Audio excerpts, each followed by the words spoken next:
una pregunta recurrente que nos hacen a los sacerdotes cuando estamos en la catequesis con niños pequeños o cuando la gente se pregunta sobre nuestra propia vida es ¿y tú cómo le oyes hablar a Dios? ¿Cómo Dios te habla? ¿Cómo te enteraste de que Dios te pedía que fueras sacerdote?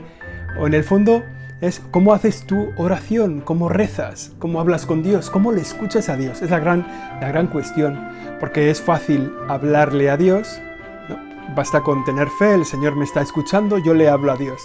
Pero no es tan fácil escuchar la palabra de Dios, o sea, ¿qué es lo que Dios me está diciendo en este momento a mí y a mi vida? Y entonces es una pregunta recurrente. ¿Tú cómo te enteraste que Dios quería que fueras sacerdote? ¿O cómo te...? Bueno, la respuesta es la palabra de Dios. Lo que Dios nos dice es su palabra, ¿no? El Nuevo Testamento. Con el Nuevo Testamento, también con el Antiguo Testamento, de una forma quizá un poco más oscura, pero con el Nuevo Testamento tenemos las palabras de Jesús para la gente de su tiempo, que son palabras de Jesús para toda la humanidad de todos los tiempos.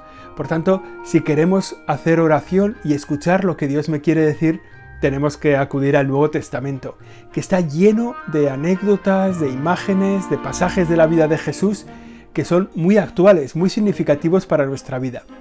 Este domingo escuchamos en el Evangelio un pasaje de la vida de Jesús que es muy interesante, que yo creo que nos puede ayudar, que es palabra de Dios para nosotros y que nos puede ayudar a nuestra oración, al menos en dos cosas muy concretas.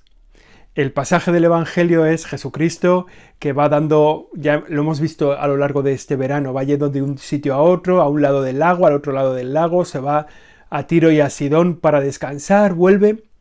Hoy nos lo encontramos en Cesarea de Filipo. Y allí está con los apóstoles y les lanza una pregunta que acaba siendo una pregunta para nosotros, para la gente de nuestro tiempo. Les dice a los apóstoles, ¿quién dice la gente que soy yo? Y entonces los apóstoles le cuentan que es una buena forma de enterarse qué es lo que piensa la gente alrededor, ¿no? Los apóstoles le contestan que unos dicen que es Juan el Bautista, otros que Elías, Jeremías, uno de los profetas. Fijaos, es muy importante darse cuenta de la concepción que tenía la gente de su tiempo de quién era Jesús. Alguien muy importante, al nivel de Jeremías, al nivel de Elías, al nivel de Juan el Bautista. Alguien muy grande, ¿no? Y el Señor termina esta parte del Evangelio preguntándoles, ¿y vosotros quién decís que soy yo? Y ese es un punto fundamental para nuestra oración, para nuestra reflexión en este día. ¿Yo quién digo que es Jesús? ¿Quién hago visible que es Jesús para mí? Esta es la pregunta básica para todo cristiano, porque en función de la respuesta que demos, estará nuestra forma de vida. ¿Quién es Jesucristo? Un personaje de la historia de hace 2000 años, ¿vale? Si alguien cree eso, actúa como quien eso, ¿no? Pues Jesucristo, ¿quién es? Pues como Napoleón o como alguien de la historia, alguien que está muerto, alguien que ha pasado. Si uno contesta, Jesucristo es un gran profeta, entonces le leemos y le estudiamos para saber qué es lo que quiso decir. Si decimos, Jesucristo es Dios, el verbo de Dios, Jesucristo es Dios presente, Jesucristo es para mí el resucitado que da vida. Entonces mi vida cambia totalmente. Depende de cómo yo responda a esa pregunta, mi vida cambia. Y es curioso cómo hay mucha gente que responde a esa pregunta de un modo y vive de otro modo. Dicen, Jesucristo es Dios. Fenomenal. ¿Y tú cómo vives? ¿Qué relación tienes con Jesucristo? ¿Cuánto hablas con Él? ¿Cómo mueve tu vida Jesucristo? En el fondo esta es la cuestión, que decimos una cosa de quién es Jesucristo y hacemos otra. Y ese es un buen punto para nuestra oración. ¿Quién es Jesucristo? La respuesta de Simón Pedro es radical, ¿no? Tú eres el Mesías, el Hijo de Dios vivo. Atención, esto es muy importante. El pueblo de Israel llevaba, 700 años, 800, 900 años esperando al Mesías. El pueblo de Israel, el pueblo judío, todavía hoy está esperando a que llegue el Mesías. Solo fue Simón Pedro el que se da cuenta de esto.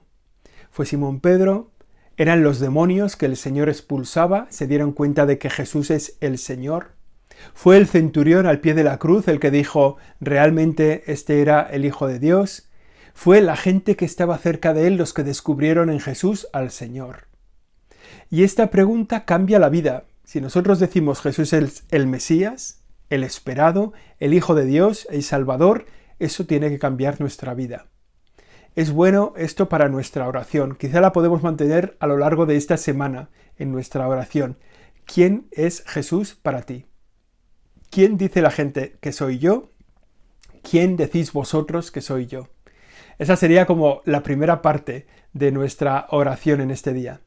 Pero es que la respuesta de Pedro al Señor, tú eres el Mesías, el Hijo de Dios vivo, la respuesta suscita en el Señor una gran respuesta, que es decirle a Simón Pedro quién va a ser él.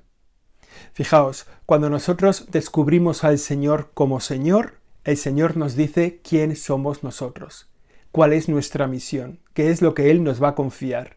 Esto le pasa a Simón Pedro, nos pasa a todos. Cuando nos ponemos en la oración diciendo, tú eres el Señor, tú eres el Mesías, el Hijo de Dios vivo, el Señor nos dice, tú te llamas fulanito y esta es tu misión.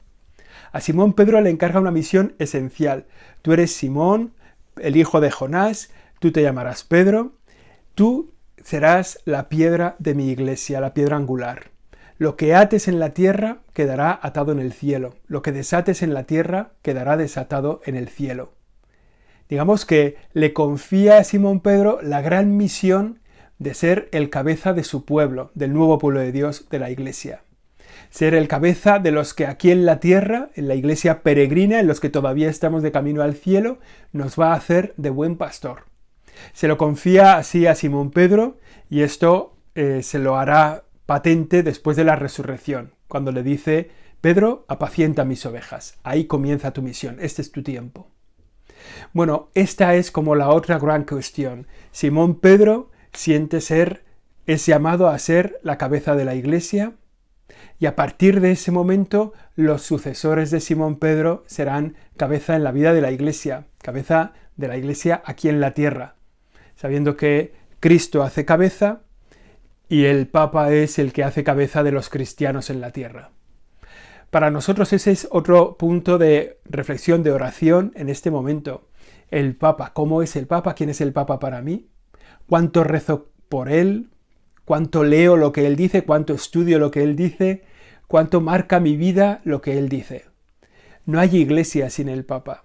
Si nosotros, porque no nos cae bien personalmente, porque no nos gusta su acento, quisiéramos quitar al Papa de en medio de nuestra vida cristiana, estaríamos quitando a la iglesia entera. No hay iglesia sin el Papa. Por tanto, estos dos puntos nos pueden ayudar a la oración. Es la palabra de Dios que nos es dicha hoy para nosotros en este momento concreto de nuestra vida. Una pregunta que nos lanza el Señor. ¿Quién soy yo para ti? ¿Quién es Jesucristo para ti? Y esa es una buena meditación que tenemos que hacer. Y la otra cuestión es, Pedro es el cabeza de la iglesia, el que ata y desata. Y en el Papa encontramos esto ahora para nosotros, ahora en el Papa Francisco, el que ata y el que desata, el que ha sido llamado por Dios para una misión magnífica, increíble, muy grande, llamado por Dios y necesitado de nuestra oración, que Él insiste habitualmente en cada encuentro. No olvidéis de rezar por mí. Pues vamos a cumplir esa petición que nos hace el Papa Francisco, pero vamos a estar cerca de Él afectivamente también. Vamos a estar cerca de su corazón, leyendo lo que Él nos dice, mirando lo que Él nos habla, acompañándole con nuestra cercanía, con nuestro testimonio. Ojalá que estas dos ideas nos ayuden a mirar en la palabra de Dios para ti hoy, aquí y ahora.